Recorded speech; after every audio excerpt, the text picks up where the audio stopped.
Well, this is my story called The Helping Hand. Today, I'm going to tell you about Robert. Robert was born in a little house on the prairie in 1924.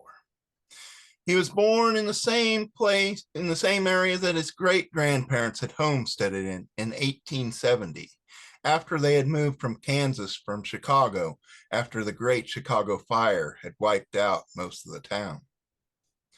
And Robert was born into nature. Why, they say at an early age, he could look at the sky and tell you when a thunderstorm might be coming. He could look at the clouds and tell you that a tornado may be near. By the time he was in about 5th grade, they say that he was already trapping animals to help the family. And sometimes he'd even trap a skunk.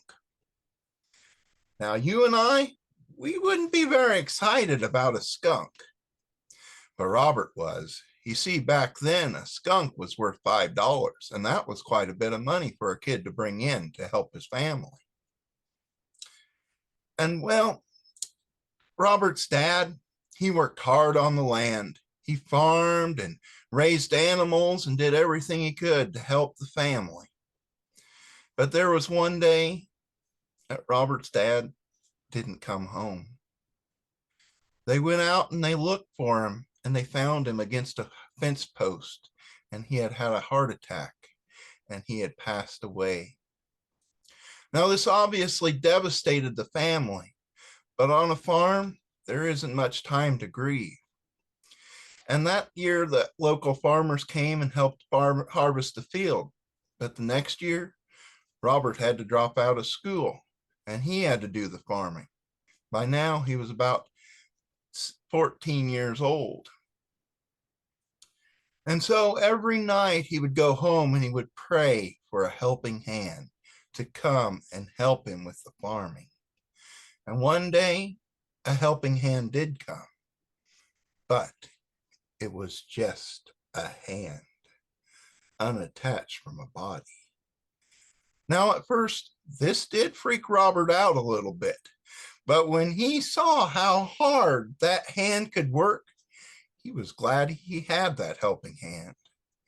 Why, that helping hand within 2 years was able to learn almost everything Robert did. And he was able to go back to high school, and he finished high school. And by then it was 1944, and we were in the middle of the war. And Robert decided he was going to join the Navy. And so he left the helping hand at home to help Mama with the farming, and he went off to Chicago to boot camp to learn all the things he needed to know to be in the Navy. And he worked hard, but once in a while, the drill sergeant would look at him and when he was doing something a little wrong and say, "What you doing, Kansas? Pitching hay?" And this would motivate him, and he would work harder, and he learned everything he needed to learn. And then it was almost time for him to go off on his assignment. But that was when he got scarlet fever. And he had to be quarantined for 3 weeks. And every night while he was in quarantine, the helping hand would come and it would bring some of Mama's chicken noodles and gravy and mashed potatoes. And that helped him get better. And he did get better, and he was able to go off on his assignment. And his assignment was in the Caribbean. It was escorting a ship of rubber because rubber was needed greatly for the war from South America back to the United States. And so back and forth they would go, back to South America and back to the United States. And one day he decided to write his mom. He wrote, "Dear Mama, things are pretty good out here. Sometimes we even get to sail across to different islands on our time off. But the food, it isn't nearly as good as yours. I still miss you, Mama." And the next time he was at port, he had a letter back from Mama, and the helping hand was there to deliver it. And the helping hand handed him the letter, and the letter said, "Dear son, I'm glad that things are pretty good out there, but I can't stand that the food isn't as good.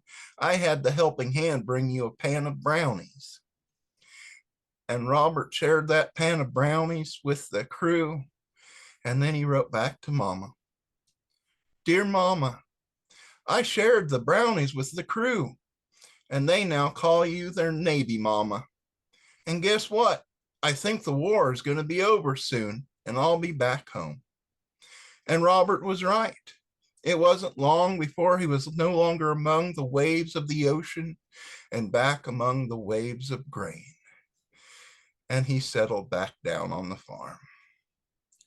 And one day he was at the grocery store, and the helping hand tapped him on the shoulder and pointed out at a woman that he knew from high school.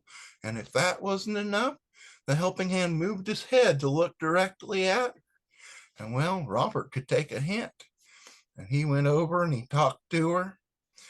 And before long, they were dating and courting. And next thing you know, they got married. And a year later, they had baby Jim. And guess what? Baby Jim was born with his own helping hand. When Grace and Robert were tired at night, his helping hand would be there to rock the cradle and put little Jim to sleep.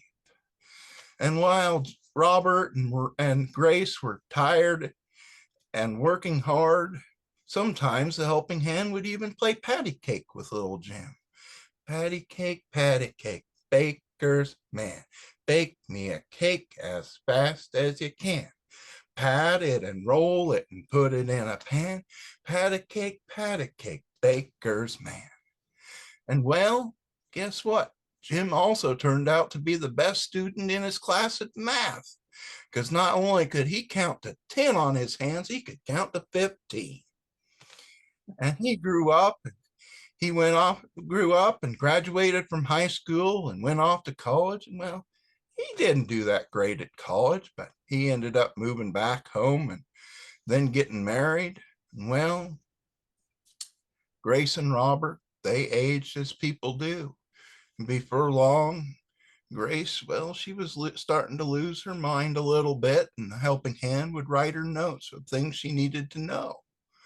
And well, Robert aged too. And next thing you know, the helping hand would be helping Robert off the floor every once in a while when he fell to the ground.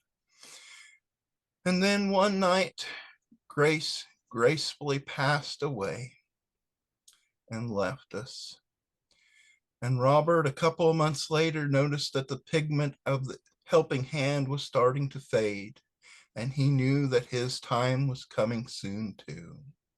And one day, the helping hand completely disappeared, and Robert left from this world on to the next. And at the funeral, the helping hand was there to help lower Robert into the grave and say goodbye. But do you know what? That helping hand is still around. You may not be able to see it, but do you ever feel stronger than you think you are? Or you get more accomplished in a day than you think you can? Perhaps that's that helping hand helping you. And if you don't have a helping hand, guess what? I have helping hands too. And from the stories tonight, I can see that more people here have helping hands also. Thank you.